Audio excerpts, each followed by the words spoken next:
एक बूढ़े बैल ने बताया कि इन 3 लोगों का पैसा कभी मत खाना, वरना कुत्ता बनकर चुकाओगे। 3 लोगों का पैसा कभी मत खाना, वरना बैल या फिर कुत्ता बनकर चुकाना पड़ेगा। दोस्तों, प्राचीन समय की बात है। एक लखीमपुर नामक शहर था। उस लखीमपुर नामक शहर में एक लाखा सेठ रहा करता था। लाखा सेठ बहुत बड़ा पैसे वाला था। सेठ चारों दिशाओं में प्रसिद्ध था। अकूत धन दौलत सेठ के पास में थी। सेठ के घर में किसी बात की कोई कमी नहीं थी। सेठ के पास इतना धन था कि सेठ लोगों को ब्याज पर धन देता था। उसने एक नियम बना रखा था कि कोई भी व्यक्ति उससे कर्जा ले जा सकता है, और सेठ कर्जा भी 2 तरह का देता था। लेकिन उससे पहले आप अपनी पूरी सच्ची श्रद्धा से कमेंट बॉक्स में हर हर महादेव, ओम नमः शिवाय जरूर लिखें। साथ ही चैनल को सब्सक्राइब अवश्य कर दें। हे लक्ष्मी माँ, जो भी इस चैनल को सब्सक्राइब करे और इस वीडियो को लाइक करे, उसके घर में कभी भी धन की कमी ना रहे। उसका पूरा परिवार हमेशा हंसता मुस्कुराता कुशल मंगल रहे। दोस्तों, सेठ कर्जा भी 2 तरह का देता था। एक तो इसी जन्म में लौटाने के लिए, और दूसरा अगले जन्म में लौटाने के लिए। चाहे कोई कितना भी पैसा सेठ से उधार ले जा सकता था। सेठ कभी पैसे देने से इनकार नहीं करता था। और आप तो जानते ही हैं इस दुनिया में कैसे कैसे लोग रहते हैं। अगर किसी को यह पता लग जाए कि ये आदमी अगले जन्म के लिए कर्ज दे रहा है, तो फिर उसके पास पैसे लेने वालों की भीड़ लगी रहेगी।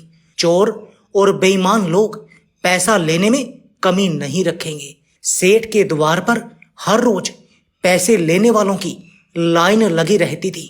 लोगों को लगता था कि सेठ के पास बहुत पैसा है और सेठ बिल्कुल महामूर्ख आदमी है, इसलिए सेठ अपने धन को अगले जन्म की कहकर लुटा रहा है।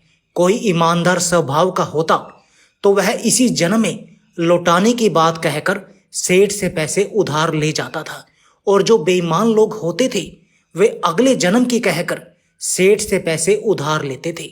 उनको लगता था कि सेठ महामूर्ख हैं। लोग इस जन्म में भी पैसे लौटाने की नहीं सोचते हैं। अगले जन्म में भला कौन इसे देने आएगा। यह तो पागल है जो अगले जन्म की आस लगाए बैठा है। अब तो मित्रों, अगर किसी को किसी चीज की आवश्यकता पड़ती थी तो वह फौरन सेठ के दरवाजे पर पहुंच जाता था। और सेठ भी बड़ा उदार हृदय का था। उसने 2-4 मुनीम अपने पास इसी कार्य के लिए बैठा रखे थे कि जो कोई भी पैसे लेने आए उसे पैसे दे दिए जाएं। कोई भी उसके दरवाजे से निराश नहीं जाना चाहिए। मुनीम कर्ज लेने वाले की मांग के अनुसार उसे पैसे दे देते थे। कर्ज लेने वाले से सेठ एक ही बात पूछता था कि ये पैसा इसी जन्म में चुकाओगे या अगले जन्म में। ज्यादातर लोग तो अगले जन्म की कहकर पैसे ले जाते थे। सेठ के मुनीम पैसे लेने वाले का नाम पता सब अपने रजिस्टर में चढ़ा लेते थे। अब ऐसे मौके का फायदा भला कौन नहीं उठाएगा। लोग अपना नाम पता खुशी खुशी सेठ के रजिस्टर में लिखवा जाते थे और उससे मुंह मांगा पैसा ले जाते थे। सेठ को इस बात से कोई फर्क नहीं पड़ता था कि कोई उन्हें पैसे लौटाने आएगा कि नहीं आएगा। इसी तरह सेठ का काम निरंतर चलता रहा। अब देखिए दोस्तों, किसी गांव में 2 व्यक्ति रहते थे। दोनों व्यक्ति कोई काम धाम तो करते नहीं थे।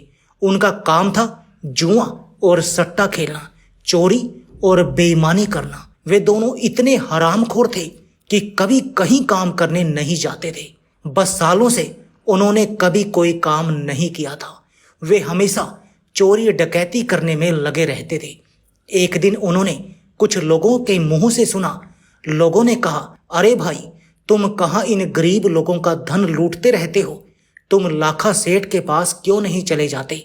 वो तो लोगों को मुंह मांगा पैसा उधार देता है। अगर तुम्हें पैसा लौटाना है तो इसी जन्म की कहकर ले आना, अगर नहीं लौटाना है तो अगले जन्म की कहकर पैसे ले आना। सेठ दोनों तरह से पैसे उधार देता है। दोस्तों, लाखा सेठ के बारे में सुनकर वे दोनों चोर बड़े खुश होते हैं। उन्होंने विचार किया कि इससे अच्छी बात क्या होगी। सेठ जब अगले जन्म के लिए ब्याज पर पैसे उधार देता है तो क्यों ना हम दोनों को चलकर उसी सेठ से खूब सारे पैसे उधार ले लेने चाहिए। चलो चलते हैं, कम से कम 5-5 लाख रुपए उससे उधार लेकर आएंगे ताकि हमारे 5 से 10 साल बड़े आराम से निकल जाएं। मित्रों, इस प्रकार दोनों दोस्तों ने विचार किया और विचार करने के बाद वे दोनों सेठ के घर को चल पड़े। घर वाले उनकी कोई चिंता फिकर नहीं करते थे क्योंकि वो दोनों शुरू से ही आवारा किस्म के थे। दोस्तों, पहले पैदल चलने का जमाना था। चलते चलते दोनों लखीमपुर आ जाते हैं और लखीमपुर आकर के सेठ के पास पहुंच जाते हैं। उसके बाद सेठ से कहने लगे, अरे सेठ जी, हमने तुम्हारा बड़ा नाम सुना था और हम पर बड़ी गरीबी चल रही है, बच्चे भूखे मर रहे हैं, हमें पैसों की बहुत बड़ी आवश्यकता है, क्या हमें पैसे उधार मिल सकते हैं? सेठ कहने लगा, हाँ हाँ, क्यों नहीं, जितने चाहो उतने रुपए ले जा सकते हो, तुम घबराओ मत, बताओ कितने रुपए चाहिए। अब सेठ की बात सुन करके वे दोनों चोर कहने लगे कि देखो सेठ जी, हमें इस जन्म के लिए तो पैसे नहीं चाहिए, हम तो अगले जन्म में आपके पैसे लौटा पाएंगे। सेठ जी कहने लगे, हाँ हाँ, कोई बात नहीं है, आप अगले जन्म के लिए ले जाओ, हम कब मना कर रहे हैं, आप बताइए तो सही कितने पैसे चाहिए आपको, हम तो अगले जन्म के लिए भी पैसे देते हैं। मित्रों, इस प्रकार सेठ की बात सुनकर वे दोनों मन ही मन बड़े प्रसन्न होते हैं और आपस में विचार करने के बाद कहने लगे, सेठ जी, ज्यादा नहीं, बस 5-5 लाख रुपए हम दोनों को दे दीजिए ताकि हमारे बच्चों का पालन पोषण हो सके। दोनों चोरों की बात सुनकर सेठ जी अपने मुनीम से कहने लगे कि मुनीम, इन दोनों को 5-5 लाख रुपए दे दीजिए। मित्रों, मुनीम ने फौरन सेठ की आज्ञा का पालन किया और दोनों को 5-5 लाख रुपए पकड़ा दिए। 5-5 लाख रुपए लेके वे उन पैसों को अपनी जेब में रखकर दोनों चल देते हैं। सेठ ने दोनों का नाम पता पूछकर अपने वही खाते में उनका नाम लिख लिया कि फलाने फलाने व्यक्ति ने अगले जन्म में चुकाने के लिए 5-5 लाख रुपए कर्जा लिया है। पैसे लेकर दोनों बड़े खुश होते हैं और विचार करते हैं कि भैया, अगला जन्म किसने देखा है, सेठ तो बड़ा मूर्ख था जो हमें पैसे दे दिए। अब इन पैसों से अगले जन्म की तो हमें नहीं पता, पर यह जन्म हमारा बड़े आनंद से कट जाएगा। हमें जीवन भर अब चोरी करने की और जुआ खेलने की जरूरत नहीं पड़ेगी। मित्रों, ऐसा दोनों मन में विचार करते हुए खुश होते हुए चलते चले जा रहे थे। अब आगे क्या होता है, वे दोनों पैदल पैदल चलते चले जा रहे थे। चलते चलते उन्हें रास्ते में रात हो जाती है। फिर उन्हें एक गांव दिखाई देता है। वे सोचने लगे कि चलो इसी गांव में आज की रात गुजारेंगे। जब वे गांव में पहुंचे तो गांव में उन्होंने रुकने की कोशिश की, परंतु वहां किसी ने उन्हें रुकने के लिए नहीं कहा क्योंकि वो दोनों देखने में ऐसे लग रहे कि दोनों कोई बदमाश हों और उनको यह भी डर सता रहा था कि उनके पास इतने सारे रुपए हैं, कोई उनसे उनका रुपया नहीं छीन ले। फिर काफी सोच विचार के बाद उन्होंने वहां रुकने का फैसला किया। मित्रों, गांव से बाहर एक तेली का घर पड़ता था। वे उस तेली के घर के दरवाजे पर जाकर उससे कहने लगे कि भैया, हम तुम्हारे यहाँ रुकना चाहते हैं, आज की रात कट जाएगी तो सुबह हम यहाँ से चले जाएंगे। भाई, हम तुम्हारा खाना भी नहीं खाएंगे, केवल सोने के लिए हमें बिस्तर दे देना और एक चारपाई। तेली कहने लगा, भाई, मेरे पास एक ही चारपाई है, एक काम करो, मेरे तबेले पर एक खाट पड़ी है और वहां मेरा एक बैल और एक भैंसा बंधा हुआ है, तुम जाओ, जाकर आराम से वहां सो जाना और मेरे उन पशुओं की रखवाली भी करते रहना। दोस्तों, वे दोनों उस तेली के तबेले में रुकने के लिए चले जाते हैं। जब दोनों मित्र उस तबेले में रुक जाते हैं तो तेली तो अपने घर को चला जाता है और इधर वे दोनों चोर उस तबेले में पड़ी खाट पर सो जाते हैं, परंतु दोनों को नींद नहीं आ रही थी। क्योंकि दोनों के पास काफी पैसे थे और उन्हें डर लग रहा था कि कोई उनसे उनके पैसे छीन न ले। इसलिए दोनों जागते हुए आपस में बातें कर रहे थे। इस प्रकार मित्रों रात्रि के 12 बज जाते हैं। उधर उस तबेले में एक भैंसा और एक बैल जो बंधा हुआ था, वह भैंसा कहता है, अरे भाई बैल, तुम सो रहे हो या जाग रहे हो? देखो मेरी बात ध्यान से सुनो। मेरा और तुम्हारा बस आज रात तक का ही संग है। कल सुबह मैं तुम्हें छोड़कर चला जाऊंगा। बैल बोला, क्या कह रहे हो? तुम हमें छोड़कर चले जाओगे? क्यों चले जाओगे? तब वह भैंसा कहता है, देखो भाई, मैंने पहले इस तेली से कर्जा लिया था और उस कर्जे को मैं चुका नहीं पाया, तो देखिए मुझे तेली के यहाँ भैंसा बनना पड़ा और इसने आज मेरी कोड़े मार मार कर यह हालत बना दी है। मुझसे एक एक पैसे की वसूली ब्याज सहित की है। मैंने इससे इतना कर्जा लिया था, उसका 1000 गुना पैसा इसने मुझसे वसूल किया है और अब मेरा जो कर्ज था वह बिल्कुल चुक गया है। मैं अब इस तेली के ऋण से मुक्त हो गया हूं और प्रातःकाल मैं तेली के घर एक चारा खाऊंगा और चारा खाने के बाद मैं यहां से चला जाऊंगा। उसके बाद मैं यह शरीर छोड़ दूंगा। हे बैल भैया, हमारा साथ बस इतना ही लिखा था। भैंसे की बात सुनकर बैल कहने लगा कि बात तो तुम्हारी ठीक है। हे भैया, तुम तो मुक्त हो गए। वैसे चलूंगा तो मैं भी, यदि 2-4 घंटे तुम और रुक जाओ तो मैं भी इस तेली के कर्ज से मुक्त हो जाऊंगा। मुझे इसकी एक घानी सरसों की पिराई करनी है। मुझे इसका कोलू 4 घंटे और चलाना है। उसके बाद एक कसाई आएगा और उस कसाई पर मेरे पूर्व जन्म के रुपए उधार थे। मेरे पैसे देकर वो मुझे खरीदेगा और यह तेली उन पैसों को ले लेगा और पैसे जैसे ही तेली लेगा तो मैं इस तेली के कर्ज से मुक्त हो जाऊंगा, क्योंकि मैंने भी पूर्व जन्म में इस तेली से कर्ज लिया था। मैंने इसका पूरा कर्ज चुका दिया है, क्योंकि कुछ तो इसने मुझसे काम करवाकर इसका जो कोलू चलवाया है उससे वसूल किया है और शेष बचे हुए पैसे वो कसाई दे जाएगा और मैं थोड़ी दूर कसाई के साथ चलूंगा। उसके बाद मैं मर जाऊंगा। मित्रों, यह बात उन दोनों मित्रों ने जब सुनी तो वे सोचने लगे, यह क्या बात है, हमें देखना चाहिए। इधर दोस्तों, जब प्रातःकाल होता है, जब दिन निकला तो तेली आता है और तेली ने आने के बाद उन दोनों को खाने को चारा डाल दिया। भैंस ने चारा खाया और चारा खाने के बाद वो भैंसा वहीं पर गिर जाता है, उसके प्राण निकल जाते हैं। मित्रों, जब भैंसा मर जाता है तो तेली बड़ा दुखी होता है कि हाय, मेरा भैंसा मर गया। उधर वे दोनों चोर आपस में विचार करते हैं, अरे भाई, बात तो बिल्कुल सही हो गई। जैसा हमने रात सुना था उस हिसाब से यह घटना घटी है। इसका मीनिंग, इस भैंसे ने तेली से कर्ज लिया था।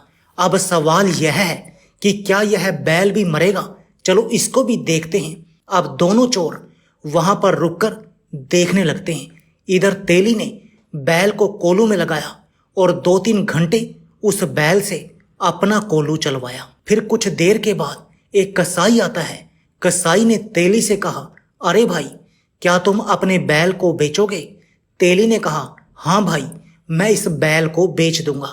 कसाई ने पूछा, तो बताओ कितने पैसे लोगे? अब तेली कसाई को बैल की कीमत बताता है। मित्रों, तेली ने जितने पैसे मांगे थे कसाई ने उतने पैसे देकर उस बैल को खरीद लिया और वह बैल को खरीद कर उसे लेकर जाने लगा। उधर वे दोनों मित्र कहने लगे कि देख भाई, बैल ने कहा था कि कसाई आएगा, कसाई आ भी गया और तेली ने बैल बेच भी दिया। अब हम इसके पीछे पीछे चलते हैं और देखते हैं कि रास्ते में यह बैल मरेगा कि नहीं। मित्रों, जैसे ही वे कुछ दूर तक उस कसाई का पीछा करते हैं तो गांव से बाहर निकलकर जैसे ही गांव की सीमा को पार किया, वैसे ही बैल पछाड़ खाकर गिर जाता है और बैल अपने प्राण त्याग देता है। प्रिय मित्रों, अब तो उन दोनों मित्रों के पैरों तले जमीन खिसक जाती है। दोनों आपस में बात करने लगे कि भैया, बात बिल्कुल सच हो गई। उस भैंसा ने तेली से कर्ज लिया था, इसलिए वह तेली के घर का हिस्सा बना और तेली के पैसे चुकाकर मर गया। उसी तरह बैल ने भी कर्जा लिया था। जब वह पूर्व जन्म में कोई मनुष्य होगा, वह भी तेली का पैसा चुकाकर मर गया। इससे सिद्ध होता है कि अगर कोई किसी का पैसा खाता है तो उसे बैल या भैंसा बनकर चुकाना पड़ता है या फिर कुत्ता बनकर। इसी तरह हमें सेठ से पैसा उधार लेकर आए हैं, लगता है अगले जन्म में हमें भी सेठ के यहाँ कोई ना कोई पशु बनकर यह पैसा चुकाना पड़ेगा। दोस्तों, दोनों ने आपस में विचार किया कि अब क्या करना चाहिए। एक ने कहा चलो वापिस चलते हैं और सेठ के यहाँ चल करके उसके पैसे लौटा देते हैं। सेठ जब पूछेगा कि पैसे क्यों लौटाने आए हो तो उससे कह देंगे कि हमारे पास पैसों की व्यवस्था हो चुकी है, आप अपने पैसों को जमा कर लीजिए। इस प्रकार दोस्तों वे दोनों सेठ के पास चल देते हैं और वापस लखीमपुर लाखा सेठ के पास आ जाते हैं। सेठ के पास पहुंचे तो सेठ उन्हें देखकर कहने लगा कि आप लोग वापस क्यों आ गए, क्या बात है। तब दोनों चोर कहते हैं सेठ जी, थोड़ी देर पहले हम आपसे जो पैसे ले गए थे उन पैसों को वापस करने आए हैं। दरअसल हमारे पास और कहीं से पैसों की व्यवस्था हो गई है, आप अपने पैसे वापस लेकर उस रजिस्टर से हमारा नाम काट दीजिए। मित्रों, सेठ जी ने अपनी बही खाता देखा तो बही खाते में लिखा कि अगले जन्म के लिए पैसे उधार लिए हैं। तो सेठ जी कहने लगे, देखो भाई, यदि इस जन्म के लिए तुम पैसे उधार ले जाते तो मैं यह पैसे लेकर उन्हें जमा कर लेता, परंतु तुमने तो अगले जन्म के लिए पैसे उधार लिए हैं। अब तो मैं इन पैसों को जमा नहीं कर सकता, अब तुम्हें यह पैसे अगले जन्म में ही चुकाने पड़ेंगे। दोस्तों, जब उन्होंने यह बात सेठ की सुनी तो सेठ से फिर कहा कि नहीं सेठ जी, आपको यह पैसे लेने पड़ेंगे। मित्रों, अब तो सेठ उन पैसों को लेने से साफ इनकार कर देता है और वे दोनों जबरदस्ती उन पैसों को देना चाहते थे। काफी मिन्नत करने के बाद भी सेठ ने वह पैसे नहीं लिए। अब तो निराश होकर दोनों अपने घर की ओर लौटकर जाने लगते हैं और विचार करते जा रहे हैं कि हमें सेठ का बैल बनना पड़ेगा और यह सेठ डंडे मार मार कर एक एक पैसे का हमसे हिसाब बराबर करेगा। अब हम क्या करें, हमने तो सेठ का कर्जा लेकर मुफ्त में ही मुसीबत पाल ली है। दोनों सोचते हुए चलते चले जा रहे थे। मित्रों, जब चलते चलते वे एक जंगल में पहुंचे और उस जंगल में एक चौराहा था। उस चौराहे पर दोनों लोग एक वृक्ष के नीचे बैठ जाते हैं और विचार करते हैं कि हमें सेठ के यहाँ जन्म लेना पड़ेगा और सेठ ना जाने कितनी हमें यातनाएं देगा और तब यह पैसे हमसे वसूलेगा। दोनों आपस में विचार कर रहे थे, तभी एक चोर बोला कि भैया, मेरे दिमाग में एक युक्ति आई है, हम एक काम करते हैं, जितना भी 10 लाख रुपया हमारे लिए सेठ ने दिया है उससे इस जंगल में देखे कहीं भी पानी का कोई साधन नहीं है, यहाँ एक सुंदर तालाब बनवा देते हैं। दूसरा कहने लगा, भाई बात तो तुम अच्छी कर रहे हो। मित्रों, इस प्रकार दोनों ने विचार विमर्श करके फैसला कर लिया कि हम सेठ के इस कर्ज से, इस पैसे से यहाँ पर एक बड़ा सा तालाब बनवाएं। फिर क्या था, उन्होंने पड़ोस के गांव से मजदूर बुलवा लिए और वहां एक तालाब की खुदवाई शुरू करवा दी। कुछ ही समय में उन्होंने एक बहुत सुंदर तालाब का निर्माण करवा दिया। तालाब के चारों ओर हरे भरे पेड़ पौधे लगवा दिए, चारों तरफ सुंदर सुंदर सीढ़ियां बना दी, तालाब नीचे से पक्का करवा दिया और चारों ओर से उसे सपाट रखा। उस तालाब के पास उन्होंने अपने रहने के लिए एक कोठरी बनवा ली, अर्थात वहां एक कमरे का निर्माण करवा लिया। अब क्या था, वे दोनों उसी तालाब के किनारे उसी कमरे में रहने लगे। मित्रों, सेठ के यहाँ से जितना पैसा वो लेकर आए थे, सारा पैसा उन्होंने उस तालाब में लगवा दिया। दोस्तों, अब कुछ दिन के बाद जब वर्षा ऋतु आती है तो चौराहा तो वहां पर था ही। होता क्या है कि बरसात का पानी चारों तरफ से आता है और वह तालाब पानी से लबालब भर जाता है। कुछ समय बाद तालाब में जो गंदगी आई थी, वर्षा ऋतु के पानी के साथ वो गंदगी धीरे धीरे बैठ जाती है और तालाब में बिल्कुल स्वच्छ पानी हो जाता है। धीरे धीरे उस तालाब का पता इधर उधर के गांव के लोगों को पड़ा तो वे लोग अपने पशुओं को उसमें पानी पिलाने के लिए लाने लगे।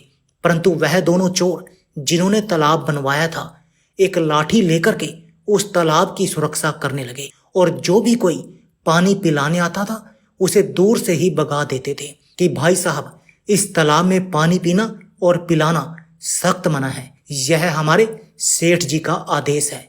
मित्रों, उन्होंने तालाब के किनारे एक बड़ा सा बोर्ड लगा रखा था और उस बोर्ड पर तालाब के मालिक के रूप में उसी लाखा सेठ का नाम लिखवा दिया था, क्योंकि वह उसी सेठ के पैसों से ही तो तालाब बनवाया था।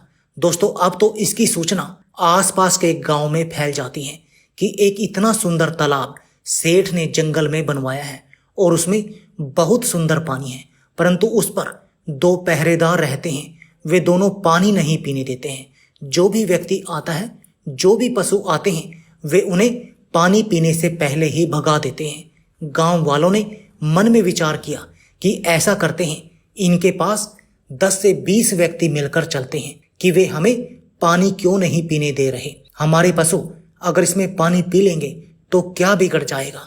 अगर किसी को पानी नहीं पीने देना है तो फिर तालाब ही क्यों बनवाया। अब तो मित्रों 10 से 20 आदमी अड़ोस पड़ोस के गांव से मिलकर उन दोनों के पास आते हैं और कहने लगे कि भाइयों, एक बात बताओ, तुमने इतना सुंदर तालाब बनवाया है, इसमें आपने 10 से 20 लाख रुपए की लागत लगाई है, फिर भी आप इसमें पानी क्यों नहीं पीने देते हो। तो वे दोनों चोर कहने लगे कि देखो भाई ग्रामवासियों, हमारी कोई गलती नहीं है, हम तो लखीमपुर के लाखा सेठ के नौकर हैं। यह तालाब तो लखीमपुर के लाखा सेठ ने बनवाया है और उसका आदेश है कि किसी को भी पानी नहीं पीने दिया जाएगा। अब जब मालिक का आदेश नहीं है तो हम क्या कर सकते हैं। कुछ गांव के लोग कहने लगे यह तो गलत बात है। कुछ लोग उस सेठ से नफरत करने लगे, उस सेठ को गाली देने लगते हैं, कुछ उसे कोसने लगे। जब तालाब बनवाया है तो फिर पानी क्यों नहीं पीने देता है। दोनों चोरों ने कहा, देखो भाई, हम इनकार नहीं कर रहे, लेकिन पहले आप लाखा सेठ से अनुमति ले आइए। अगर सेठ कह देगा तो फिर पानी पीने से हम किसी को नहीं रोकेंगे। कुछ बोले, भैया बात तो ठीक है, नौकरों की क्या गलती है, जैसा मालिक हुक्म देगा वैसा ही तो नौकर करेंगे। मित्रों, अब तो 10 से 20 लोग मिलकर लखीमपुर लाखा सेठ के पास को चल देते हैं और जब वे सारे लोग उस सेठ के पास पहुंचते हैं तो एक साथ इतने सारे लोगों की भीड़ देखकर सेठ आश्चर्यचकित रह जाता है। सेठ सोचने लगा कि हमसे कोई गलती तो नहीं हो गई, कहीं यह लोग मिलकर हमें मारने तो नहीं आए। अब तो मित्रों सेठ के डर के मारे उन सब से सेठ दूर से ही राम राम करने लगा और हालचाल पूछने लगा। सेठ ने उन सबको बड़े सम्मान से अपनी बैठक में बुलाया, जलपान कराया, उसके बाद में उनके आने का कारण पूछा। अब तो सारे गांव वाले वैसे भी क्रोध में ही थे। वे सब कहने लगे, अरे सेठ जी, आपने इतना सुंदर तालाब बनवाया है, जब आप उस तालाब से किसी को पानी नहीं पीने देते हो तो आपके तालाब बनवाने का क्या फायदा। तालाब का नाम सुनकर सेठ चौंक जाता है, कहने लगा, भाइयों आप किस तालाब की बात कर रहे हैं, मैंने तो कोई तालाब नहीं बनवाया है, आप लोग गलत कह रहे हैं। गांव वाले बोले, नहीं सेठ जी, हम इतने लोग पागल नहीं हो सकते, हम अपनी आंखों से देखकर आ रहे हैं। तालाब के किनारे पर बोर्ड लगा है और उस बोर्ड पर मालिक के रूप में आपका ही नाम लिखा है, वहां पर आपके ही नाम का बोर्ड लगा है और आपने 2 नौकर वहां बैठा रखे हैं, वही दोनों किसी को भी पानी नहीं पीने देते हैं। सेठ कहने लगा, भाई मैंने तो ऐसा कोई तालाब नहीं बनवाया और जो तालाब मैंने बनवाए हैं उन पर तो लोग पहले से ही पानी पीते आए हैं, मेरे किसी तालाब पर पानी पीने की मनाही नहीं है। गांव वाले कहने लगे, सेठ जी वो तालाब आपका ही है और आप हम लोगों को पानी से वंचित करके पाप के भागी बन रहे हैं। गांव वालों की बात सुनकर सेठ बड़ा हैरान होता है, कहने लगा, चलो मैं स्वयं चलकर देखता हूँ। अब तो सेठ जी स्वयं उन ग्रामीणों के साथ चल देते हैं और उस तालाब पर पहुंच जाते हैं। सेठ ने जब उस तालाब को दूर से देखा तो वास्तव में तालाब बड़ा ही सुंदर बना हुआ था। चारों ओर पक्की दीवारें थी, बड़ी बड़ी सीढ़ियां थी, सुंदर सुंदर घाट बने हुए थे, पशुओं के लिए चढ़ने उतरने के लिए भी खूब अच्छी व्यवस्था की गई थी। सेठ ने देखा कि 2 लोग लाठी लेकर इसकी रखवाली कर रहे हैं। फिर सेठ ने वहां लगे उस बोर्ड को देखा जिस पर उनका ही नाम गुदा था। उस बोर्ड पर लिखा था, इस तालाब के निर्माणकर्ता लखीमपुर के लाखा सेठ हैं। बोर्ड पढ़कर सेठ ने उन दोनों को अपने पास बुलवाया और कहने लगे, भाई आप इस तालाब से लोगों को पानी क्यों नहीं पीने देते हो? क्या कारण है? और यह आपने अपना तालाब भी मेरे नाम से बनवाया है। मेरे नाम पर तालाब बनवाकर और लोगों को पानी से वंचित रखकर मुझे क्यों पाप का भागी बना रहे हो, जबकि मैंने तो यह तालाब बनवाया ही नहीं है। तब वे दोनों चोर सेठ से कहते हैं, मित्रों, समस्त गांव वाले भी वहां मौजूद थे। वे कहने लगे, सेठ जी, हम आपसे 10 लाख रुपए अगले जन्म की कहकर उधार लेकर आए थे, परंतु वे रुपए हम घर लेकर नहीं पहुंचे। उससे पहले ही हमारी व्यवस्था हो गई और हम उन पैसों को आपको वापस देना चाहते थे, लेकिन आपने तो यह कहते हुए मना कर दिया कि अगले जन्म के पैसों को मैं वापस नहीं लेता, वो तो अगले जन्म में ही देने पड़ेंगे। लेकिन सेठ जी, हम उन पैसों को इसी जन्म में देना चाहते हैं और आपने उन पैसों को लेने से इनकार कर दिया। अब बताओ हम क्या करें? इसलिए हमारे मन में विचार आया, हमने उन पैसों से यह तालाब बनवा दिया। पैसे तो आपके ही थे, इसलिए हमने आपका नाम लिखवा दिया। अब हम पानी नहीं पीने देंगे जब तक आप उन पैसों को माफ नहीं करोगे और अपने रजिस्टर में हम दोनों का नाम नहीं काटोगे। तब तक सारे लोग आपको ही कहेंगे। हजारों लोगों की बद्दुआ आपको मिलेगी, क्योंकि पैसे आपके थे। यदि आप हमारे उन पैसों को जमा कर देते हो तो हमें कोई हर्ज नहीं, चाहे जो आकर पानी पिए। यदि आपने पैसे जमा नहीं किए तो फिर हम किसी को पानी की एक बूंद भी नहीं देंगे। पानी तो छोड़ो, हम इस तालाब को किसी को हाथ भी नहीं लगाने देंगे। मित्रों, यह सुनकर सेठ भी बड़ा चकित होता है कि इन दोनों ने बड़ी दिमाग से काम लिया है। गांव वाले कहने लगे कि यह दोनों बहुत अच्छे आदमी हैं। देखो, इन्होंने कितना सुंदर तालाब बनवाया है। सेठ जी, आप इनका कर्ज माफ कर दो। सेठ जी कहने लगे, देखो भाई, मैं अगले जन्म के पैसों को तो माफ नहीं करता। तब वे दोनों कहने लगे, कोई बात नहीं, मत करो माफ, हम किसी को पानी भी नहीं पीने देंगे और इस पाप के भागी जिंदगी भर आप बनोगे। अब आप सोच लो, आपके नाम से कितना अपराध होगा। सेठ की बात समझ में आ जाती है कि मेरे पैसे और मेरे नाम का यह लोग दुरुपयोग करेंगे और मैं नरक भागी बनूंगा। सेठ कहने लगा, कोई बात नहीं है, मैं तुम्हारे पैसों को अभी जाकर जमा करता हूं, परंतु तुम इन गांव वालों को पानी पीने दीजिएगा। ना जाने कितने पशु, कितने जानवर, कितने पक्षी पानी पीने के लिए इस तालाब पर आते हैं और तुम उन्हें भगा देते हो। मेरे से तो यह बहुत बड़ा पाप हो रहा है। मित्रों, इस प्रकार सेठ ने उन दोनों के पैसों को जमा कर दिया और रजिस्टर से उनका नाम भी काट दिया। इस प्रकार वे दोनों बहुत प्रसन्न होते हैं और अपने घर चले जाते हैं। उस दिन के बाद उन्होंने कभी किसी की ना तो चोरी की, ना कभी जुआ खेला, ना किसी के साथ बेईमानी की। उनके अंदर ब्रह्म ज्ञान जागृत हो जाता है। दोस्तों, इस कहानी का मूल उद्देश्य यह है कि अगर हम किसी का एक पैसा भी मुफ्त का खाते हैं तो वो हमें किसी ना किसी रूप में चुकाना ही पड़ता है। अगर हम किसी के धन की बेईमानी कर लेते हैं तो याद रखना, उस धन को पता नहीं उसने कैसे कमाया था। यदि उसने वो धन अधर्म के रास्ते पर चलकर कमाया होगा तो उस पाप का भागीदार उस धन को खाने वाला भी बनेगा। मित्रों, बेईमानी का धन खाने वाला दूसरे के पाप भी अपने ऊपर ले लेता है और उस धन को 1000 गुना ज्यादा करके किसी न किसी रूप में उसे चुकाना ही पड़ता है। यदि आप यह सोचकर बैठ जाएं कि हमें इसका पैसा नहीं देना है तो मित्रों, यह बात निश्चित मान लेना, जिसका पैसा आप खा रहे हो या खाया है उसके यहाँ आपको या तो भैंसा बनना पड़ेगा या बैल बनना पड़ेगा। कहने का मतलब, किसी न किसी रूप में उसका वो पैसा चुकाना ही पड़ेगा। परमात्मा की अदालत में कोई गलती नहीं होती, ना तो वहां कोई रिश्वत चलती है, ना किसी की सिफारिश, और वहां कभी कोई गलती भी नहीं होती। जो अपराधी है, जिसने थोड़ा भी पाप किया है, उसे भी उसके कर्म का दंड मिलेगा। इसलिए मित्रों, आपसे निवेदन है कि किसी का एक पैसा भी मत खाना। हो सके तो तुम्हारे पैसे भले ही कोई और खा जाए, आप सिर्फ ईमानदारी से रहिए। यदि आपने किसी के पैसे खाए हैं, नियत खोटी की है, तो दोस्तों यह पक्का मान लेना कि आपको उसके पैसे चुकाने पड़ेंगे, वह भी ब्याज सहित। पाप का धन साधन तो देता है पर सुख चैन छीन लेता है, अंदरूनी खुशी नष्ट कर देता है और एक दिन उस आदमी का पतन हो जाता है। इन 3 लोगों का पैसा कभी मत खाना, वरना बैल या कुत्ता बनकर चुकाना पड़ेगा। नंबर 1, चोरी, बेईमानी और ठगी का पैसा कभी मत खाना।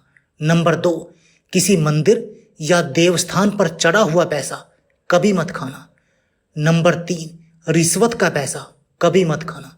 मित्रों, जो इन 3 स्थानों का पैसा खाता है उसका सर्वनाश हो जाता है। कुछ लोग यह सोच रहे होंगे कि हम तो 20 साल से इन तीनों स्थानों का पैसा खा रहे हैं, हमारा तो कुछ बिगड़ा नहीं। तो आप चिंता न करें, निश्चित रूप से आपका बुरा होगा। इस जन्म में ना हुआ तो अगले जन्म में होगा, लेकिन बुरा जरूर होगा। हिसाब तो देना ही पड़ेगा। मित्रों, मैं उम्मीद करता हूं इस कहानी से आपने जरूर कुछ सीखा होगा। तो चलिए अपनी कीमती राय कमेंट बॉक्स में भेजिए। मिलते हैं आपसे फिर अगली चर्चा के साथ। आप सभी का बहुत बहुत धन्यवाद। जय श्री कृष्ण।